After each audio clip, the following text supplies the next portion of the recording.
Alors, travail du soir, bonsoir.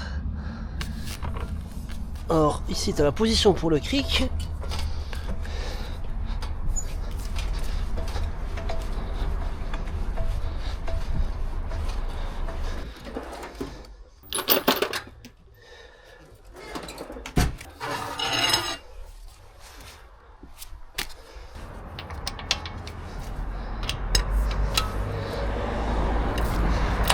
Mais t'aurais dû desserrer les roues au sol.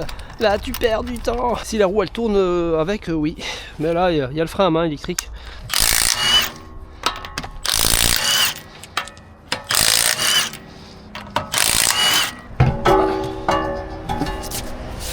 Je vais t'expliquer ce que je vais faire. Je vais changer les amortisseurs. C'est toujours la même Golf avec le problème de chauffage qui est réparé d'ailleurs. L'entretien est fait, disque plaquette c'est fait, le roulement c'est fait. Elle aurait dû partir samedi, dimanche dernier, pardon. J'ai pas pu la restituer parce que j'ai pas eu les bons amortisseurs. Moi j'ai tout commandé chez Mister Auto. J'ai eu les mauvais amortisseurs, c'est moi qui n'ai pas rentré la bonne référence. Et je n'ai pas eu les bonnes pièces. J'ai alors contacté Mister Auto pour leur dire que effectivement j'ai pas eu les bons amortisseurs. Donc du coup c'est une erreur de ma part. Donc voilà, j'ai pas pris la bonne référence. Du coup comme j'ai démonté les amortisseurs, j'ai pu récupérer la référence des amortisseurs et trouver la bonne référence sur Mister Auto. Voilà, ce qui a été plus ou moins rapide. Donc ce que j'ai fait, c'est que j'ai refait un panier, j'ai revalidé ce panier, donc je l'ai payé de nouveau pour pouvoir m'envoyer rapidement. Et ça a été le cas parce que j'ai passé la commande le lundi matin à 10h50. J'ai fait ça rapidement avec mon téléphone et je l'ai eu aujourd'hui, donc on est mercredi à midi. Enfin 9h30 c'était livré au point relais, mais je suis allé récupérer entre midi et 2 en dehors de mes horaires de travail. Et aujourd'hui on est mercredi soir, je remonte les amortisseurs ce soir. Donc ça a été ultra rapide, donc je remercie fortement Mister Auto d'avoir été réactif et de m'avoir rapidement livré les pièces qui étaient disponibles. Une chance parce que sinon ça aurait pris un peu plus de temps. Mais la rapidité d'expédition c'est top. Voilà. Je l'ai déjà expliqué, je bosse avec les locaux et aussi avec les plateformes internet, notamment Mister Auto. C'est d'ailleurs la seule plateforme avec laquelle je bosse sur internet parce qu'il y a une réactivité en temps et en heure. C'est ultra rapide, tu te trompes de référence, tu recommandes. Ok, tu avances l'oseille, mais tu reçois dans les 2 jours, tu as les pièces. Je veux dire, on est à peu de choses près comme un service local. Des fois, il faut attendre aussi 2 jours pour que le service local puisse avoir les pièces dans son stock et te l'expédier directement, te le livrer directement chez toi. Donc là, on est à peu près pareil. Donc on peut effectivement varier avec ce type de plateforme et je le fais de plus en plus souvent parce qu'il y a une multitude de références. Voilà, les prix sont intéressants. On est à peu de choses près au même prix. Moi, les locaux, c'est pareil. J'ai des super prix comme avec Mister Auto, c'est pareil.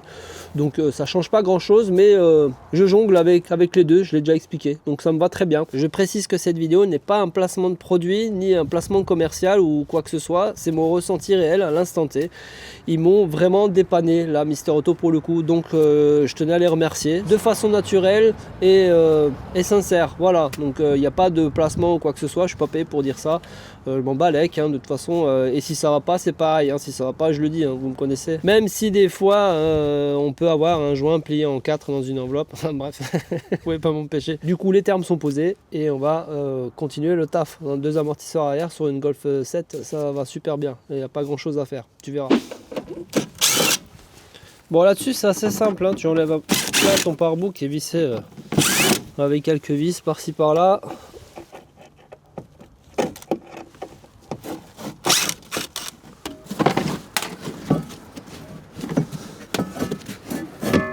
Voilà, tu le plies un peu.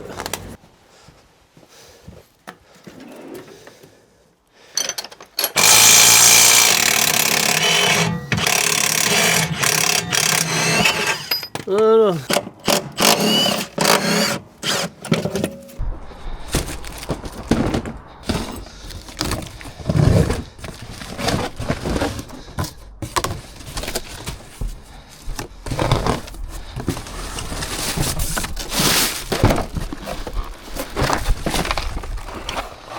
Voilà, tu vois, Bilstein, je monte pas de la merde, Ils sont très bien ces amortisseurs.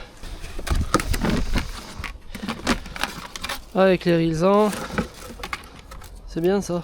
Alors moi ce que je fais, c'est que je prends une clé à œil, si possible courbée, et une clé plate de 6 pour venir tenir le plongeur de l'amortisseur et faire prendre l'écrou jusqu'en bas et pouvoir le serrer. Bien évidemment, je vais pas pouvoir le faire à la clé dynamométrique, mais au moins j'utilise pas le pétard parce qu'il faut éviter. Avec le pétard, le problème c'est que sur le vieux, quand tu l'enlèves, c'est pas grave, mais pour le remettre, le nouveau, faut éviter de faire tourner trop vite ton plongeur là, parce qu'il est guidé par des guides, c'est des douilles de guidage. Tu peux les cramer hein, en mettant au pétard si ça tourne avec. Je dis pas que je l'ai jamais fait, mais j'évite le plus possible d'utiliser le pétard. Là ça va bien parce que je peux utiliser ma petite clé. Donc là on va pouvoir serrer tranquillou. Voilà, c'est serré. Tout propre, tout beau. Voilà, c'est parfait. Et on remet ça en place.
Et voilà, c'est aussi simple que ça. Je vais remonter le pare-bout, la roue et l'autre côté. Voilà, petite vidéo hein, courte, juste pour te montrer comme quoi des fois, quand tu es dans la merde pour les pièces, eh ben, tu es quand même sauvé. Voilà, tchou ça, plus dans d'autres vidéos, il y en aura d'autres, hein, c'est sûr. J'ai des projets mécaniques pour février, là, donc j'ai un gros chantier, embrayage, distribution, entretien 4 filtres sur un Renault Kangoo. Et là tu verras tout, la vidéo elle durera beaucoup plus longtemps parce que je vais tout filmer, faire un gros montage. J'ai restitué la Sirocco, j'ai la Seat entre temps, je vais faire une petite parenthèse pour cette voiture et faire le topo de ce que je vais faire ou pas sur cette voiture, est-ce que je vais me lancer dans l'histoire ou pas. Je vous partagerai ça avec grand plaisir. Oui, je sais ce que tu vas me dire, l'autre côté j'ai pas mis la chandelle et tu as raison. Bon, j'étais pris dans le feu de l'action. Non, en fait, parce que je l'ai oublié tout simplement, parce que je voulais vous parler de 2-3 trucs ce soir. Et du coup, j'ai zappé de la mettre. Et c'est très important, même s'il n'y a pas de très grand danger, parce qu'on travaille sur le côté du véhicule. Mais si tu te mets en dessous, pense toujours à mettre une chandelle. Donc là, je suis un peu trop... Voilà. Un peu trop haut. Et donc la petite goupille, et tu vas te prendre sur l'ancrage ici là, c'est parfait pour te protéger. Voilà, juste, et tu peux laisser le cric, voilà, au moins tu es safe. Voilà, petite correction avant de finir cette vidéo, je tenais à le dire. Allez, à ciao, bonsoir.